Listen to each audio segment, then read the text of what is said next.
You can even just go high loss or Tig. Oh! Oh. Why did we hear Tigreal? I heard it's a For Honor. Ah! Okay. It's an XP lane Valentina. Wait. What?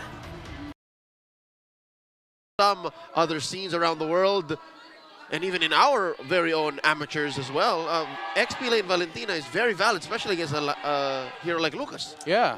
I mean, Valentina has always been like the answer to the Lucas. There's a Lucas on the other side, you want Valentina. That's why if a team wants Lucas, they ban the Valentina.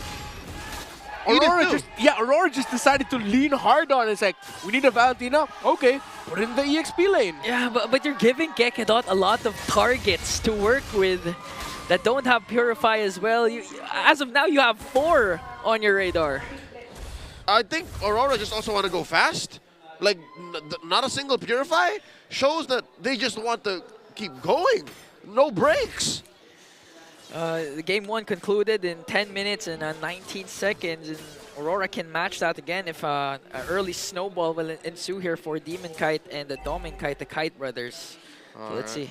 Okay, so for Renegade, he was seems like he was hovering the Tigreal. That's why we heard the voice line. And the very last second, switched it up to a Valentina pick, and that's why we're here now. And here's Aurora. They are playoff secured, so this is them showing us what the meta can bring us. Kekedot with the throw. James Pax with a stun in the first blood. A weaky shadow kill coming in from Demon Kite. Not gonna get a pick off there as Bren finds a kill. That was a half-heart engagement. Renegade had no chance of survival. It looked like Aurora did not know what to do, even if after they got Bren's members down. Good start here for Bren. And you saw how Der was actually playing that laning phase. He made it so that, yes, not yet level 4, the Valentina probably won't play into that, but he just really wanted to make sure, okay, I'll make sure that Edward wouldn't be able to help. Oh! Ooh, late reaction. Just one more second. Yeah, Kekedot walked into that shrub. He also wanted to go back and recall, but he was like, all right, let me go back. Wait a minute. And then he completed the recall animation for Demon Kite. You know, I'm actually interested if Yue gonna go for the rapid boots to have that booster kind of Farsa to try and control the mid lane. So let's see if that's what Yue has in store for us. Unleash the Beast coming in from Edward. 2 animals! Nothing's gonna happen so far, but there you have it. Edward Valentina on the XP lane. That's a TKO. Edward sent back Der. And yeah, given Der has extra health, that was a dominant move by Aurora. They're still calling the shots. Feels like when Blacklist debuted a Valentina jungle to counter a Kai jungle back in the day in Season 10. Except this time around, it's Lucas and Unleash the Beast. So far in the laning phase. Okay, so that's the itemization that Edward's going for. Decided to go for tough boots.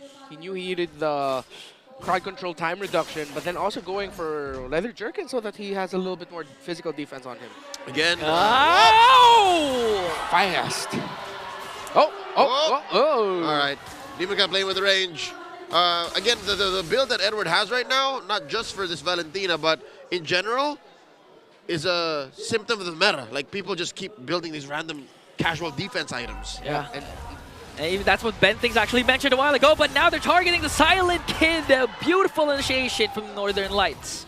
Yeah, and with the gold lane getting pressured, EXP can't win because Lucas is getting controlled in the lane by a Valentina. That's why I'm a Lucas hater, yo. And a Valentina lover if it's in the right spot. Turtle number 2 is up, and currently it's getting bulldozed by Bren. Still no moves for Aurora to contest. Remember how I was saying in the draft that I would like to see a Lucas for Aurora? I did not expect this. You got what you asked for. I got what I asked for, but just a different version of it. It's Lucas at home. But apparently Lucas at home is actually great. Better even, yeah. Might be better in the long run, but just like what happened during game number 1, Demon Kite and the rest of Aurora is not afraid to trade out the turtle for those engages, for those invades. That's why they're still holding on to a 750 gold lead. Shizu, early cast of the Zaman Force, working on the gold platings, but Domin Kite as well as Yue cast the Feathered Airstrike to zone them out. That is Aurora once again regaining control of a game that they've seemingly lost. Oh. Gentlemen, this is deja vu. 5 minutes in, It looks like there's poised to get that last Oh. turn. Oh! Kite! Point blank, Quella. All right, so that's one of the million moves that we saw. Great rotation by Bren and a great pickoff by James Banks. That didn't happen in game one. Already, we're branching off of a timeline. Yep. James Banks just showing why he's still feared and revered. A beautiful pickoff onto Dominkite. Didn't have enough time to cast that flicker because that Queller, as you mentioned, point blank, literally connected in the face. Now here comes Edward, gets stunned out by Chomskirt. Still wanting to put a lot of pressure onto the mid lane. Down bottom. Okay, Shizu up against Renegade and Dominkite. He's gonna disengage. Demon Kite was able to cast a Wiki Shadow Kill! Wow, Demon Kite! He took Kekida with him up top. And now they're trying to trap and work on Edward. James Banks was able to pick up a kill, but the Demon Kite literally was one missile away from getting shut down by Kekidot. Able to press the ultimate just in time. But a great rotation topside means that Edward will be able to push us up. The last time Valentino was playing the XP lane was in MPL Philippines Season 10 by Der, who was in Onyx Philippines at that time. So I wonder if Der instantly went, wait, I remember that. That was me. That's me. This is in the same timeline where Ryota was also part of Onyx PH, who now plays for Onyx in MPL ID. Last hurdle up, the death strike from Yue. Okay, James Banks gonna secure it. Oh my god, still connects with the unstoppable force. Manages to stay alive, but gets taken down by Dominkite. Now they're trying to work on a beautiful engager coming in from Demon Kite. As he takes down one more onto the middle lane. Dominkite joins the picture, flickers in, and shuts down the man with a million moves. The next standard has had it. Flickering forward, taking down James Banks, scoring a shutdown kill. And look, as Aurora continue to convert, they got eyes on this mid lane tier 1. That was honestly a sight to see, the unstoppable force of Kekino just literally follow all the shadows of Demon Kite. Went forward, then left, then right. Turned into a Formula 1 car with how fast it was turning. So Aurora have a slight lead here in the gold. I like the Dreadnought armors, not full building it, holding onto the anti-cuirass, and they're going for other items as well. Brute Force breastplate for the Valentina again because he's playing it like a Lucas. And even if he's not in the Unleash the Beast form, wait. Passive! Demon Kite secures it with one Wiki Shadow kill. Chomskirt 0-2-1 in the middle lane, and now they're gonna transition up top once again. Yue with a feathered airstrike to zone out. Edwards as well with a shockwave blast, and they're gonna work on the top lane turret. Aurora just going on the map where they will and taking the objectives that they have their eyes on. Apbr are struggling. I don't think we've mentioned this yet, but Apbr's defensive lineup when it comes down to, you know, protecting high ground turrets, it's not ideal. It's really just Chomskirt who can really freely hit. Heading into this week, James Banks promised the Beast we will make it to the playoffs. Right now, Aurora are outplaying them, making it look like that promise is going to be a near impossible task to fulfill. As one of the teams already secured for the playoffs is, to put it bluntly, schooling Bren right now. Rotations, pickoffs, on point, timings, and again, helped and supplemented by Lucantina in their EXP lane. Lucantina, I don't think I've ever seen Edward pick up anything besides Unleash the Beast. And that's the scary part. You have a lot of options, Frigid Glacier, even the Unstoppable Force. If Edward tries to be versatile enough to do those, but Renegade with the Conceal, they're going to work on Kekidon. Unleash the Beast from Edward onto the back as Yue picks up one more. Edward! Shizu not being able to free hit, got separated from the clash. Edward's going to sacrifice himself for the greater good. They're going to get a Lord. Zoned out by the Valentina. That does not feel good. Edward falls, but they got the Lord, and we'll get a lot more crowd control because of a Demon Kite. Another Wiki Shadow kill. They're going to try and share the damage. They're going to be able to out-sustain it though, but again, Aurora still has control over the First Lord. And with the 3K gold lead, they might want more than just an inhibitor turret. It looks like they're going to take it slow here. Lord spawns up top.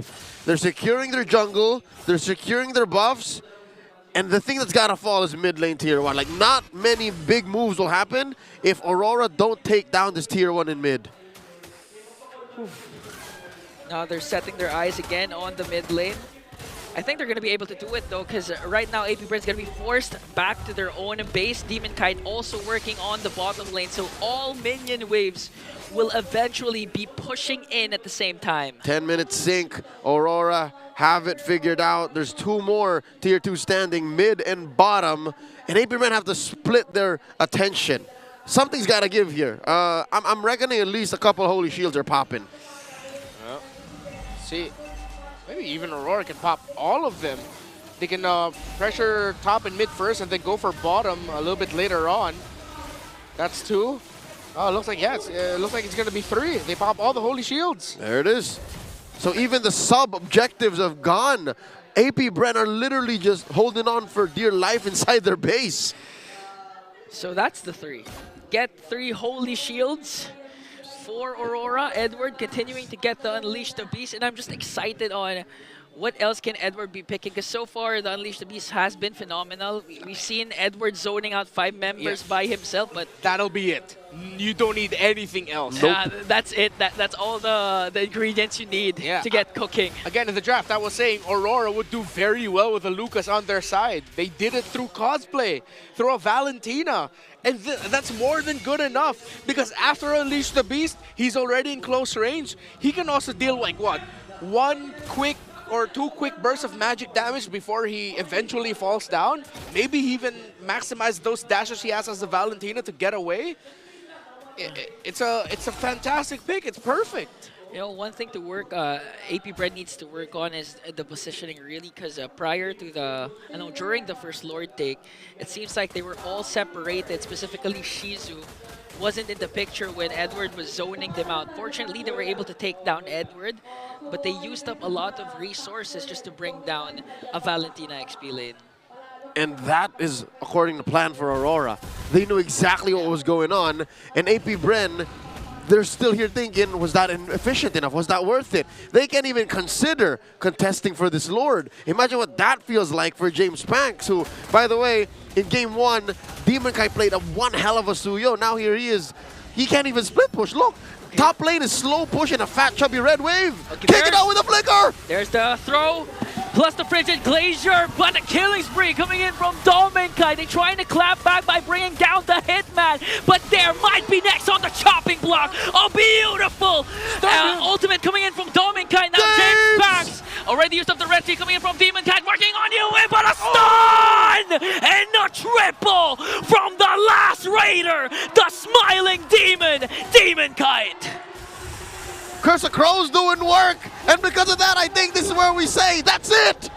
And that is it for the Northern Lights. A fast game to cap off our day number 1. Another